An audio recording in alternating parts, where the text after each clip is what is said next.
संपत्ति जमीयात। संस्कृत तो जानती होगी नहीं, हिंदी बता दीजिए।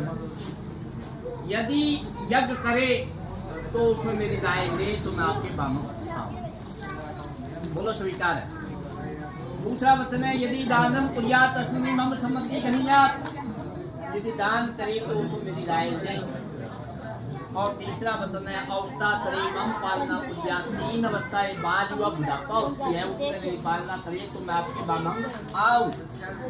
और चौथा वचन है धन आदि गोपनीय मम सम्मति गणीयात, माया लेनी है, देनी है, करनी है, रखनी है, उसमें मेरी परमिशन ले तो मैं आपके बामन आऊं।